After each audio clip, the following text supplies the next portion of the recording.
Je voudrais d'abord vous remercier tous d'être venus massivement répondre à l'invitation que vous avez reçue soit de Sciences Po, soit de moi-même ou de la Fédération UFDG de France. Je me réjouis de pouvoir livrer mon expérience personnelle qui peut illustrer dans une certaine mesure le recul de la démocratie dans notre continent. Je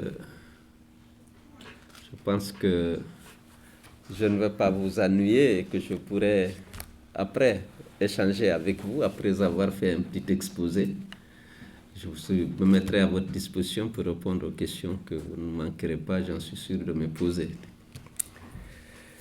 Mesdames et messieurs les professeurs et les collaborateurs pédagogiques, mesdames et messieurs les invités, chères étudiantes, chers étudiants, c'est pour moi un grand honneur de m'adresser aux étudiants et au corps professoral de votre prestigieuse université. Je dois ce privilège à la bienveillante invitation de l'Association de Sciences Po pour l'Afrique, ASPA. Je remercie du fond du cœur les responsables de cette association. C'est donc avec plaisir que je vais essayer de vous livrer, en tant qu'acteur politique africain, un témoignage personnel et de vous donner ma lecture sur les risques et menaces qui pèsent sur la démocratie dans notre continent. Mesdames et messieurs, la démocratie, comme son histoire nous l'enseigne, est un processus fragile. Elle est sans cesse questionnée et souvent menacée. Elle a été récemment aux États-Unis, lorsque le Capitole, siège du Congrès et donc du pouvoir législatif, citadelle de la démocratie américaine, a été attaqué par ceux qui mettaient en cause les résultats de l'élection présidentielle de 2021.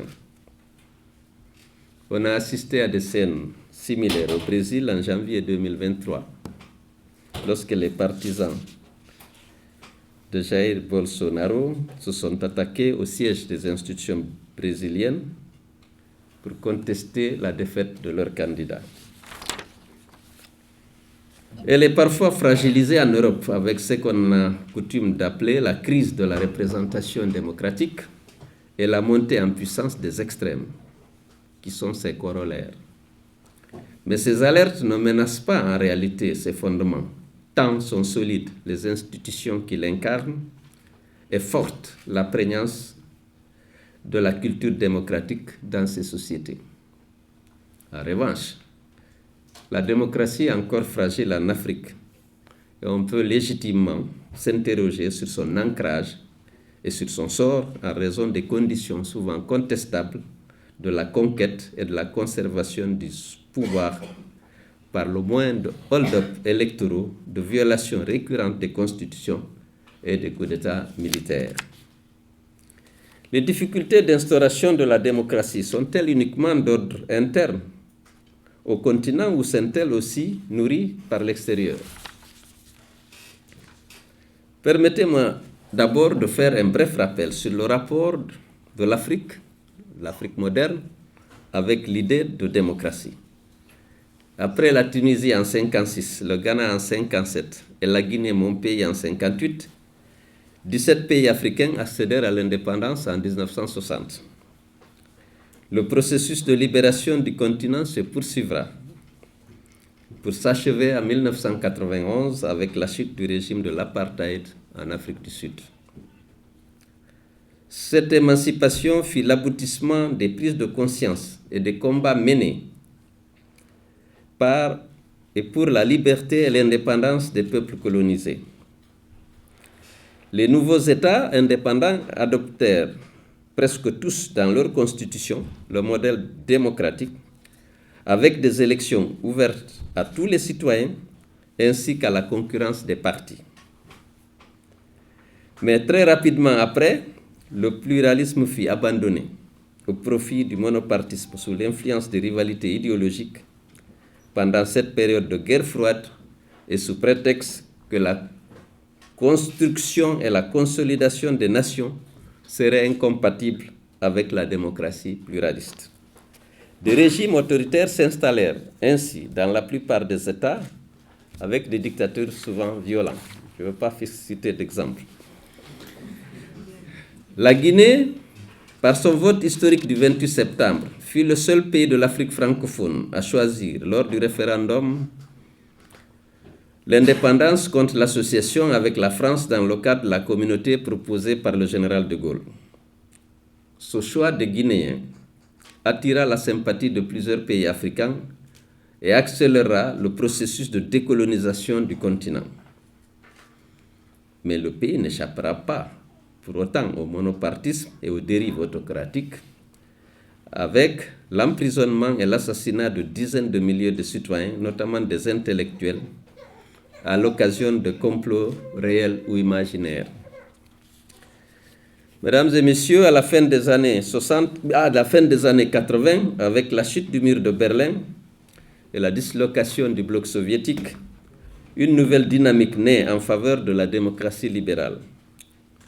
Sous l'impulsion notamment de la conférence de La Baule, cette dynamique s'étendit également au continent africain, où, sous la pression des forces pro-démocratie, on voit plusieurs pays organiser des conférences nationales souveraines réclamant l'instauration de la démocratie multipartite et ouvrant la voie pour la majorité d'entre eux à de nouvelles constitutions démocratiques. Sur le continent, aussi bien au niveau régional que continental, cette dynamique a été renforcée par l'adoption de protocoles et de résolutions engageant les États à respecter les règles et les principes de la démocratie et de l'État de droit. Dans les communautés économiques régionales comme la CEDEAO, il y a eu des chartes et l'accord additionnel sur la démocratie et la bonne gouvernance, et au niveau de l'Union africaine aussi, on engagea les pays membres à promouvoir la démocratie et l'État de droit. Au niveau international, l'Union européenne, à travers l'accord de Cotonou, engage les pays ACP, bénéficiaires de son aide, à respecter les mêmes règles et principes et prévoit même l'application de sanctions aux pays défaillants. On peut constater donc que le retour à la démocratie multipartiste, du moins dans les textes, a été favorisé de l'extérieur par la chute du mur de Berlin, l'association de l'aide occidentale à la promotion de la démocratie à l'intérieur des États, ainsi que la conférence de La Baule et l'accord de Cotonou, qui ont favorisé justement, qui ont exercé des pressions fortes sur nos États pour adopter des réformes de nature à favoriser la promotion de la démocratie. Mais à l'intérieur, il y a eu les pressions, les mouvements pro-démocratie qui ont été déclenchés et qui ont poussé les États à s'ouvrir à la démocratie et à l'État de droit. Nous avons dit tout à l'heure, au niveau des communautés économiques régionales et au niveau de l'Union africaine, des résolutions ont engagé aussi les pays à promouvoir ces valeurs. Donc, soyons d'accord que c'est sous l'effet conjugué des facteurs externes et internes que les États africains ont adopté des constitutions qui garantissent l'élection comme moyen d'accession au pouvoir exécutif et législatif. Mais si les urnes sont devenues le principal mécanisme de désignation des dirigeants, la qualité des élections n'a cessé de se dégrader, avec notamment l'instrumentalisation des scrutins par les gouvernements en place. Comme l'observe le diplomate français Pierre Jacquemot dans son essai sur l'avenir de la démocratie en Afrique, je le cite, « Rares sont les scrutins africains qui respectent les règles formelles de la démocratie électorale. Les manipulations à chaque étape du cycle électoral prennent diverses formes, allant de l'intimidation des électeurs et des candidats à la manipulation de l'organe de gestion électorale, en passant par des failles dans l'enrôlement et le trucage dans le décompte des résultats. » Mais toutes ces fraudes ne peuvent prospérer, je l'ai appris à mes dépens, qu'à raison de l'inféodation de la justice, notamment du juge électoral, Cour constitutionnelle ou Cour suprême, qui prive les candidats de l'opposition de tout recours susceptible de les rétablir dans leurs droits, même en cas de fraude avérée. Je voudrais illustrer ces observations par des exemples tirés de mon expérience personnelle. En tant que leader politique, dont le parti a participé récemment à 6 scrutins, dont 5 nationaux et une élection communale. Alors, mon engagement en politique, je me suis engagé réellement en politique en 2008 pour participer en 2010 à une élection présidentielle comme candidat de mon parti.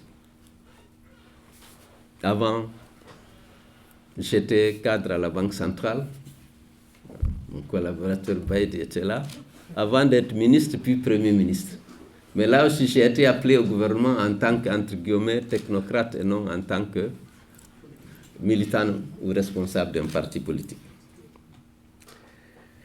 Et donc en 2007, après mon départ du gouvernement comme Premier ministre, un an après, j'ai décidé de faire de la politique en prenant la direction d'un parti, l'Union des forces démocratiques de Guinée, sous la bannière duquel je me suis présenté comme candidat à l'élection présidentielle du 27 juin 2010.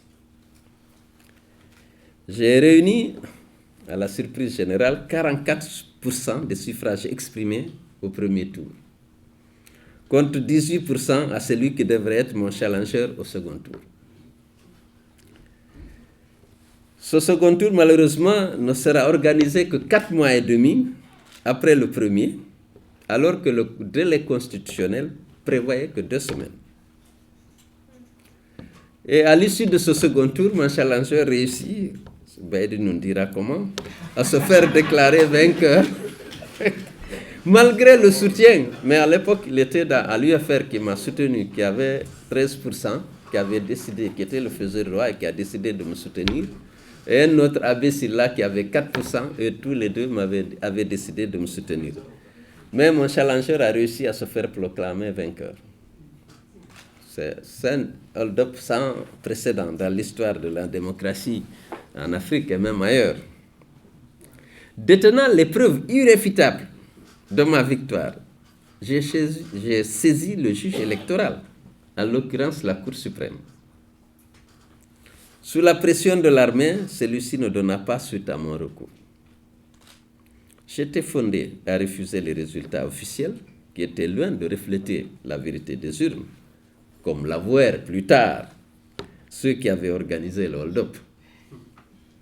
Tu n'étais pas là-dedans encore. Hein? Bon, mais face à la détérioration profonde des liens sociaux dans le pays, en raison d'une campagne fortement ethnicisée, au point de faire craindre des violences qui auraient pu déboucher sur une guerre civile, mon parti prit la décision, en concertation avec mes alliés, d'accepter les résultats proclamés par la Cour suprême. En réalité, nous voulions éviter au pays, comme je l'ai dit, des violences qui auraient pu déboucher sur la guerre civile. Les tensions de nature ethnique étaient tellement fortes. Pendant déjà la campagne, il y a eu ce qu'on a appelé l'empoisonnement bidon, qui avait déclenché des hostilités, des violences contre les ressortissants de ma région, en Haute-Guinée, notamment à Sigiri, où tous les ressortissants furent chassés, leur commerce détruit. Et finalement, c'est dans ce contexte qu'il y a eu ce second tour. Je ne peux pas répéter, c'est même pas décent de reciter tous les discours qui avaient été tenus à l'époque, à l'endroit parfois d'une communauté, et qui avaient vraiment favorisé cette tension très forte. Il suffisait d'engager refuser les résultats, de s'engager dans la rue pour que ces violences puissent déboucher sur peut-être la guerre civile.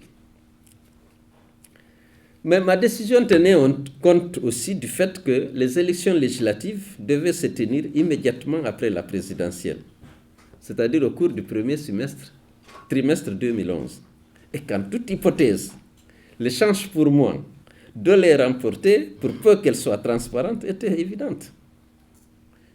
Parce que déjà mes alliés et moi, puisqu'on allait maintenir les alliances, on aurait eu plus que la moitié, on était même capable de gagner la majorité qualifiée de l'Assemblée si les élections étaient organisées.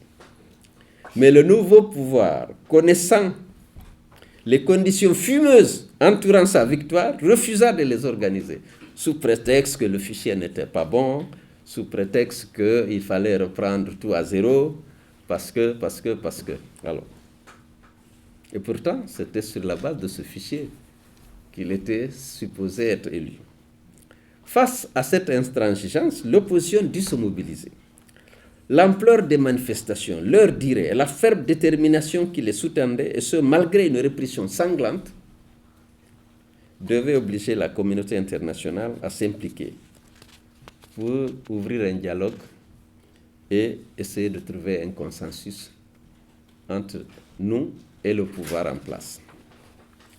Cette médiation permit d'obtenir l'accord politique interguinéen du 3 juillet 2013 et la tenue des élections législatives le 28 septembre de la même année, c'est-à-dire près de 3 ans après la date prévue par la Constitution. Pourtant, on le dit, l'organisation des élections ne doit pas dépendre de l'humeur du président. C'est du domaine de la loi. Et puis c'est une échéance attendue qu'on prépare. Mais le pouvoir en place, connaissant bien les conditions dans lesquelles il s'est fait proclamer vainqueur, il avait peur des élections, n'a pas voulu. On devait organiser et les élections locales et les législatives. Il a fallu 3 ans de bagarre, avec 57 morts dans les répressions sanglantes, pour qu'on aille aux élections. Les élections qui eurent lieu furent entachées d'irrégularités.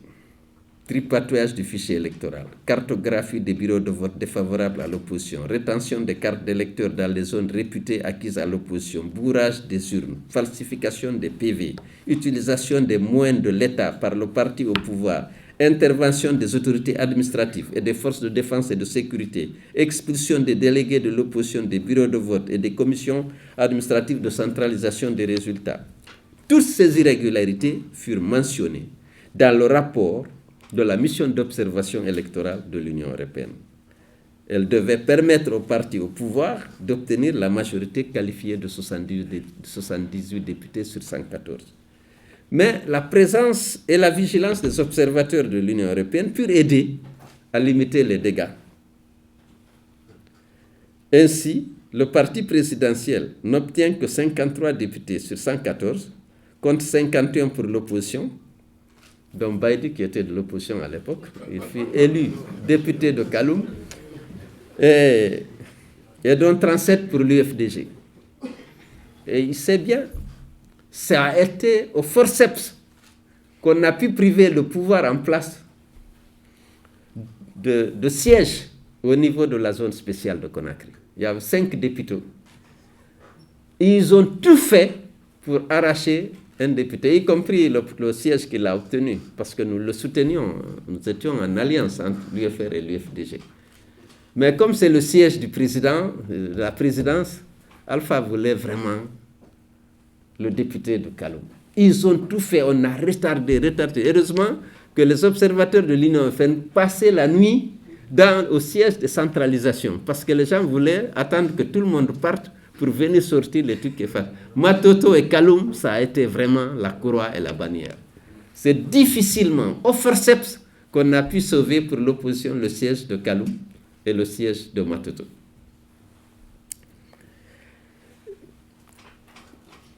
Donc, ces résultats furent une alerte pour le pouvoir en place sur l'état de l'opinion concernant sa gouvernance, à raison de la déception des populations sur le changement promis. Tout indiquait qu'il perdrait les élections communales si celles-ci avaient été organisées dans le premier trimestre de 2014, comme le prévoyait l'accord politique du 3 juillet 2013. Donc là aussi, on ne fait plus des élections locales, parce que les résultats, le parti au pouvoir a eu 53 députés, mais ils savent que c'est par la fraude, notamment dans ces fiefs. Parce qu'à Mandiana, ils ont dit qu'il y a 95% de participation et 94% de suffrage en faveur du pouvoir. Ils ont bourré les urnes falsifier les résultats, notamment dans ce fief où une violence extraordinaire a été exercée contre les militants et responsables de l'opposition. Ils ont compris que ce serait un risque majeur pour le pouvoir d'aller tout de suite aux élections communales. Le risque majeur, c'est celui de perdre des auxiliaires précieux pour la fraude et la propagande pour le parti présidentiel.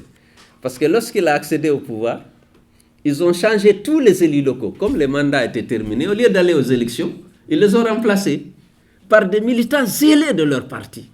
Donc les chefs de quartier, les délégations spéciales, au lieu d'organiser les élections, ils ont mis en place des délégations spéciales et ont nommé des chefs quartier zélés et issus du parti présidentiel. Donc en organisant les élections, il allait se priver de ses auxiliaires de sa fraude. Donc il a refusé d'organiser finalement les élections locales.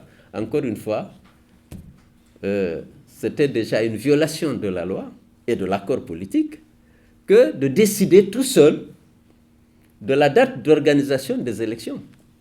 Et d'autant plus qu'il a nommé à la place des élus des gens, des militants de son parti, pour justement favoriser au niveau local sa fraude. Il était conscient qu'organiser les élections communales et les perdre déstabiliserait l'échafaudage de fraude préparé pour la présidentielle prochaine de 2015. Parce qu'il anticipe. C'est pourquoi les communales ne furent pas organisées ni en 2014 ni en 2015.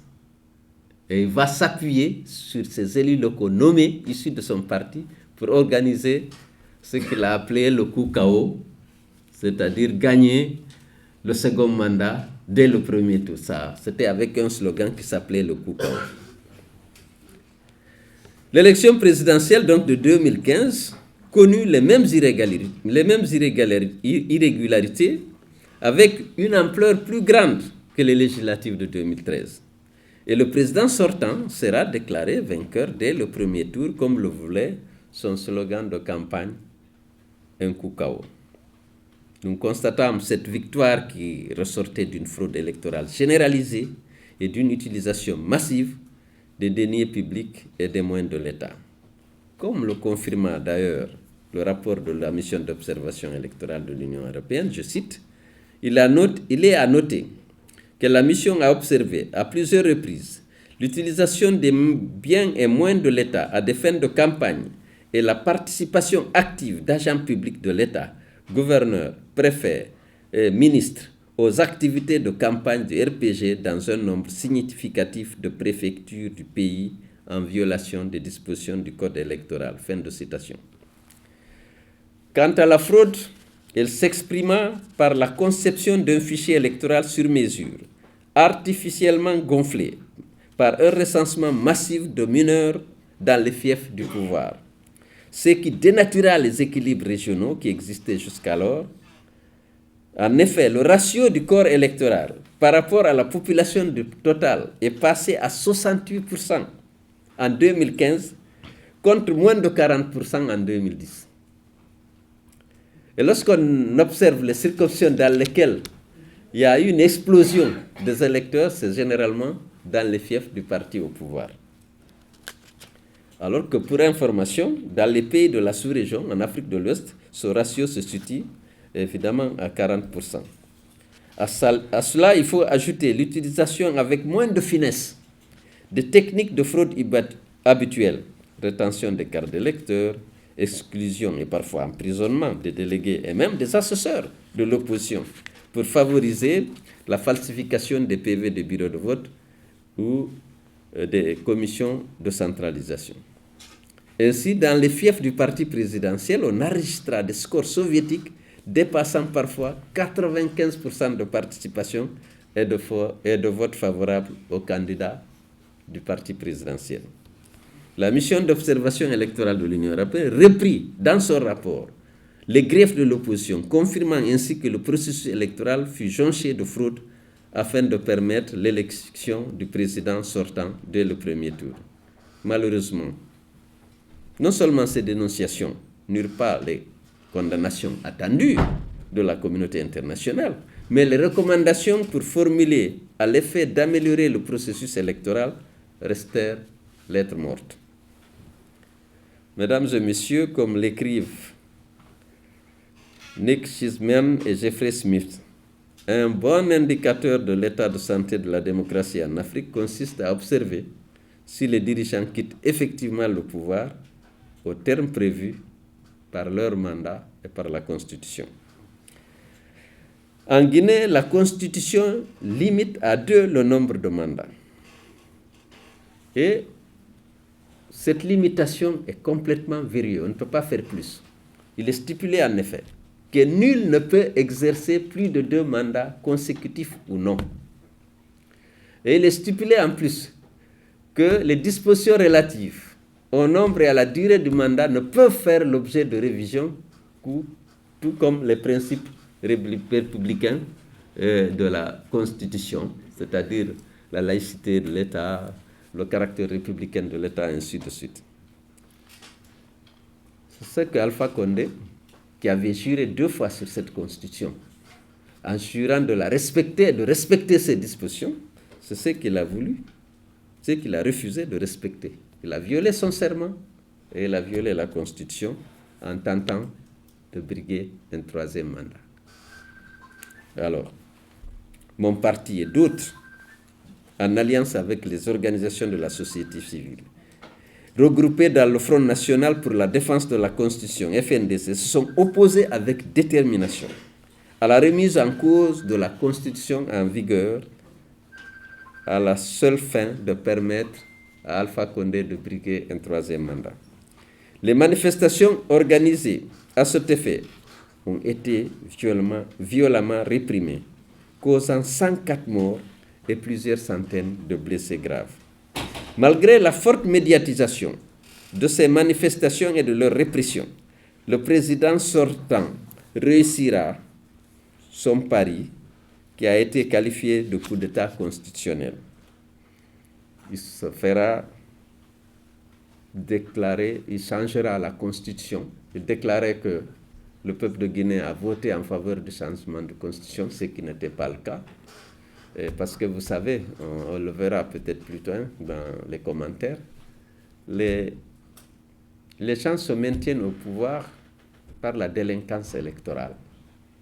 J'ai décrit ici certaines manifestations de cette délinquance, que ce soit avec le fichier, que ce soit dans le décompte des votes, que ce soit par l'absence de juge électoral, parce que le juge électoral est toujours nommé par le président de la République, il est au service de ce dernier. Ce qui nous a surpris, c'est l'inertie de la CEDEAO face aux velléités des dirigeants de la région à conserver le pouvoir au-delà des mandats prévus par la Constitution. Alors que les dispositions du protocole additionnel de la CEDEAO, de la charte de la CEDEAO, leur permettent de s'y opposer. Donc cette inertie a été fortement critiquée par l'opinion et porté un coup dur à l'image et à la crédibilité de l'institution sous-régionale. Mesdames et messieurs, en octobre 2020, sur la demande insistante de mon parti et des partis alliés regroupés au sein de l'ANAD, j'ai dû me résoudre à me présenter à l'élection présidentielle, malgré le changement illégal de constitution. Porté que j'étais par le sentiment que je pouvais obtenir par les urnes ce que nous n'avions pas pu obtenir par la rue, c'est-à-dire empêcher le 3e mandat. J'ai conduit une campagne électorale particulièrement organisée, sous forme de maillage serré du territoire. Pour sauvegarder mes suffrages, j'ai installé, avec les concours de mes jeunes militants, maîtrisant parfaitement les nouvelles technologies de l'information et de la communication, un système particulièrement efficace de remontée de résultats. Il faut rendre hommage à la Fédération de France qui a pris l'initiative de développer un logiciel et de mettre à disposition des partis en utilisant les meilleurs ingénieurs en la matière qui étaient parmi les ressortissants guinéens. C'est ainsi que très tôt, le lendemain des élections, nous connaissions les résultats qui indiquaient notre victoire avec certitude. Nous avions l'expérience des élections et de la fraude. En général, ils ont arrêté de frauder dans les urnes, c'est dans les centralisations, ou avant les élections, avec le fichier. Maintenant, on a doté tous nos représentants de tablettes qui permettaient de capturer le PV dès qu'il est élaboré et de l'envoyer directement à un centre de centralisation qu'on avait mis en place à Conakry. Et c'est pourquoi nous avions pu obtenir les résultats de 96% des bureaux de vote le lendemain très tôt. Parce que toute la nuit, dès que le PV était dressé, qu'on l'affichait, eh bien, nos représentants dans les bureaux de vote, on avait 15 000 bureaux de vote, on avait 16 000 représentants dans les bureaux de vote. Dans chaque bureau de vote, l'UFDG, c'est une machine, il y avait 2 représentants. Et qui étaient là avec grâce aux contributions de nos militants. Je rappelle que Baïdi ne va pas me démentir, 70 à 75% de la diaspora milite dans l'UFDG. Et ils apportent des concours financiers importants pour le fonctionnement du parti. Et donc le budget de la campagne comportait le déploiement de 30 000 jeunes formés à toutes sortes aux techniques de fraude et dont la vigilance était aiguisée à travers une formation appropriée. Ils étaient déployés sur l'ensemble des bureaux de vote. Et on a pu obtenir ça. Et un ambassadeur américain, comment l'UFDG a pu obtenir que la CENI, il faut attendre presque une semaine pour avoir ses résultats. Bon. Et nous avons, lorsqu'on a eu les résultats, on les a annoncés. Et naturellement, ça a irrité le pouvoir. Et ça l'a vraiment irrité. Et le pouvoir renforça avec une violence extrême la militarisation de la capitale, et plus particulièrement dans les zones qui leur sont ostensiblement défavorables. Encercla le périmètre de mon domicile, empêcha ma famille et moi-même de sortir et de recevoir de la visite, et mit sous scellé notre siège et nos bureaux, après avoir renversé chaises et tables et confisqué tous les ordinateurs. Notre victoire fut donc confisquée, sans recours possible, puisque le pouvoir en place contrôlait tout, y compris le juge électoral. C'est important. Je vous dis, le nœud de cette délinquance électorale, c'est l'absence de recours. On n'a pas de recours. Vous pouvez constater, mettre en évidence, avoir toutes les preuves de la fraude, mais lorsque vous allez chez le juge électoral, il vous dit que c'est irrécevable. Qu'est-ce que vous pouvez? Vous pouvez sortir manifester, on l'a fait. Dans le cadre de 2020, on est sorti, on amène 47 jeunes ont abattu à bout portant. 4 de Roger Bamba sont morts en prison faute de soins. 51 citoyens ont perdu la vie. Pas de recours. Ils n'ont eu droit à aucune justice, à une compassion des autorités. 51 dans les violences post-électorales du 18 octobre 2020. 51, 4 en prison. 47 jeunes qui manifestaient ont été abattus.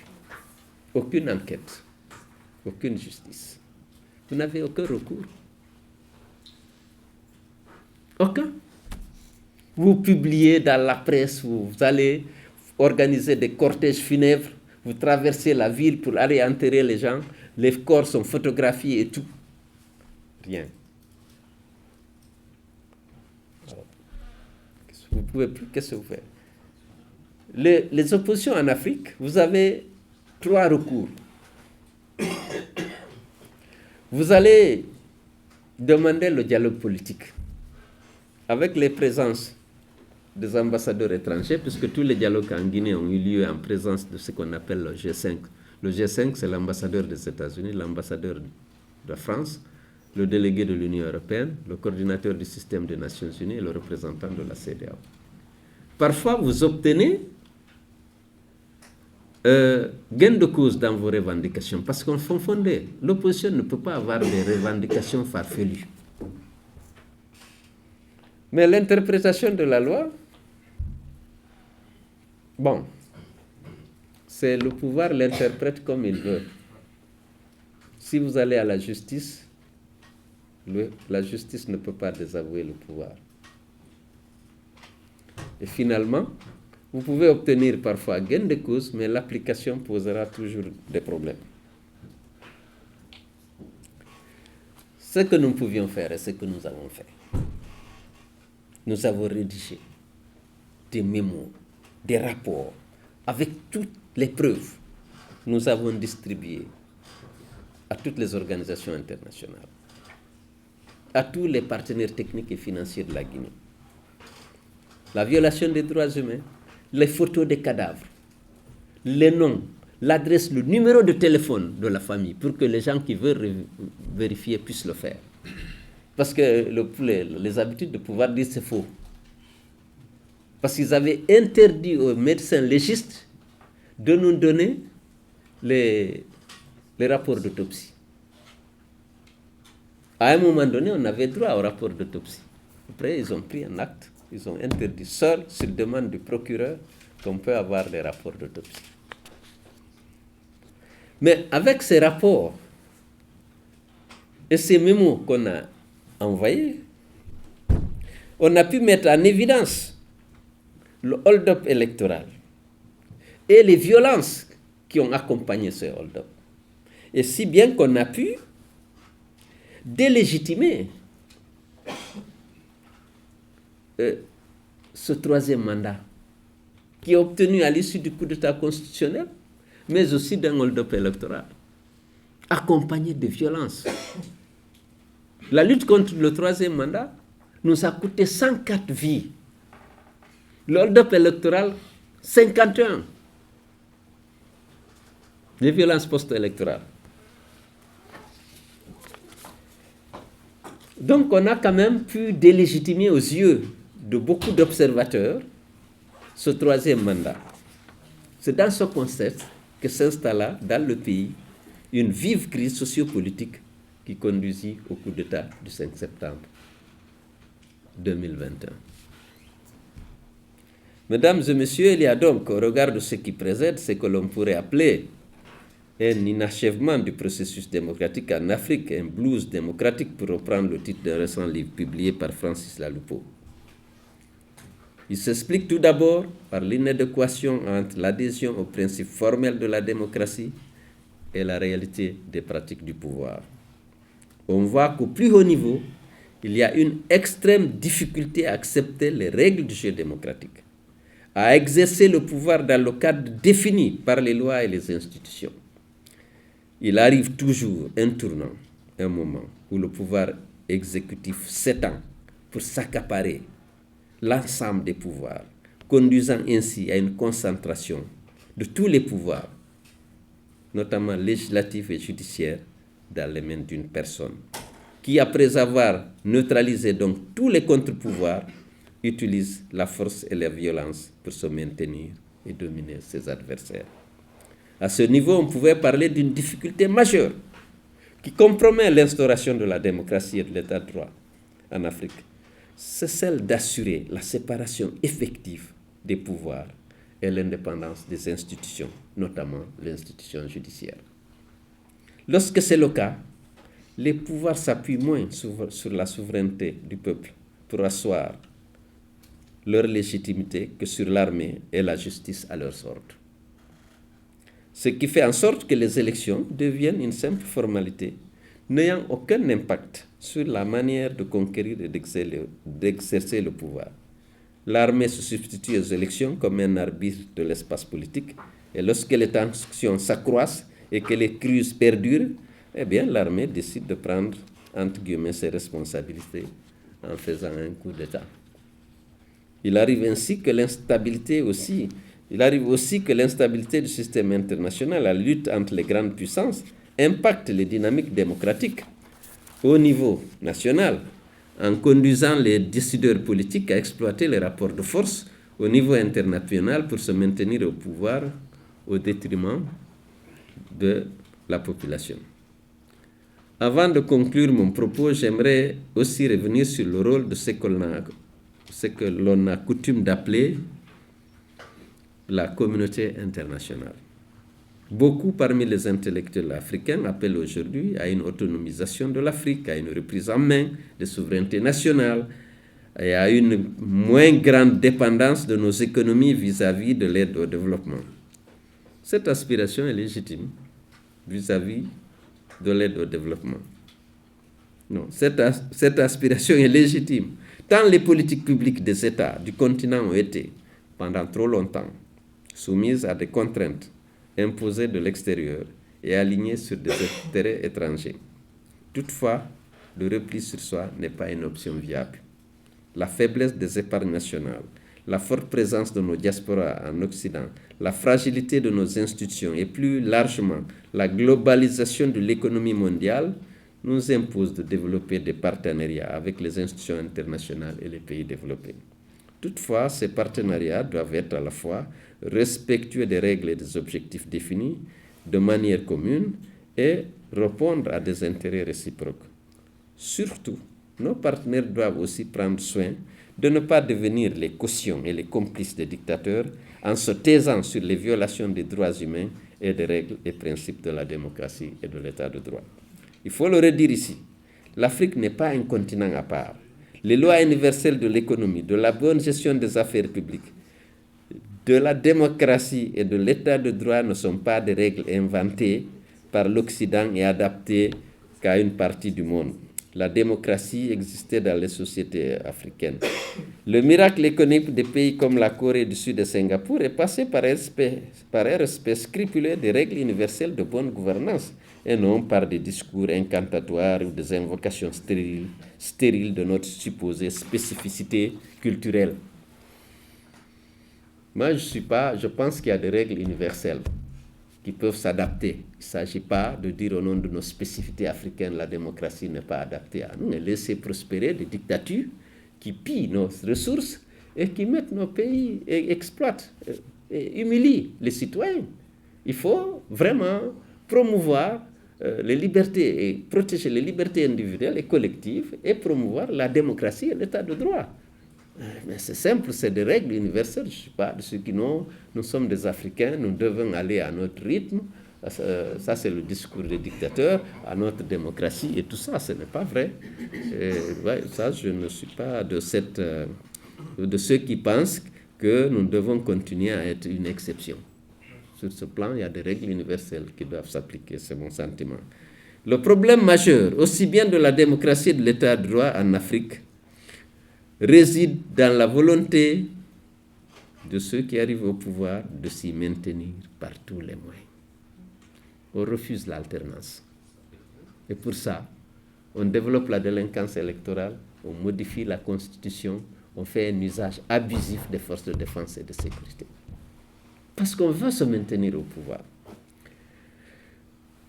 Alors, pour ce faire, ils rompent la règle qui consiste à assurer la séparation et l'équilibre des pouvoirs en concentrant toutes les prérogatives constitutionnelles dans leur propre main, si bien qu'il n'y a plus qu'un seul pouvoir, celui du président de la République. Il nomme les juges à sa dévotion, au niveau de toutes les juridictions, y compris le juge électoral et les magistrats de la Cour suprême. Il s'octroie par la fraude électorale, la majorité parlementaire, l'opposition, même lorsqu'elle réunit les preuves irréfutables de fraude dont elle est victime lors des élections, ne peut les faire prévaloir puisque le juge électoral est à la solde de l'exécutif. L'Assemblée nationale ne peut nullement jouer ce rôle de contrôle de l'action gouvernementale. Le parti présidentiel, qui est généralement majoritaire à l'Assemblée, n'accepte aucun contrôle de l'action gouvernementale et valide tous les projets de convention et tous les projets de loi soumis par le gouvernement. Il n'y a plus d'état de droit. La volonté du chef est transformée en loi, sans aucune possibilité d'y déroger. Et lorsque la population est excédée par la restriction des libertés et la violation des règles, décide de manifester dans les rues sur les places publiques, une répression sauvage s'abat sur elle. Les juges ne peuvent pas assurer la justice aux victimes et les auteurs et commanditaires de crimes ne sont jamais identifiés ni punis. Et ces violations récurrentes des droits humains, encouragées par l'impunité, font de moins en moins l'objet de dénonciation et de condamnation par les partenaires bi- et multilatéraux. Et tout comme les violations des principes et règles de la démocratie et de l'état de droit. Autant, avec l'accord de Cotonou, les Européens avaient réussi à contractualiser le respect. J'ai fini, hein? Avait réussi à contractualiser le respect des valeurs de démocratie, de droits humains et d'état de droit. Mais très rapidement, on a abandonné. Maintenant, il y a un nouvel environnement où chacun défend ses intérêts et il y a peu qui défendent ses valeurs. Il y a peu. Puisque de toute façon, lorsque une partie du monde s'intéresse à la violation, trop à ces violations de la loi, on dit c'est l'ingérence d'affaires, on cherche un autre partenaire qui a beaucoup de moyens, qui a de l'argent et qui n'a pas de conditionnalité. Alors j'avais écrit, et lorsque l'Occident réagit, les dictateurs crient à l'ingérence dans les affaires étrangères et se tournent vers d'autres pays moins exigeants en matière de démocratie et de droits humains. Je vous remercie, je suis à votre disposition. Comme je le disais, j'ai voulu limiter le temps de mon intervention parce que j'ai vécu tellement de choses. Je souhaite vous livrer certaines choses à la suite des questions que vous ne manquerez pas de me poser.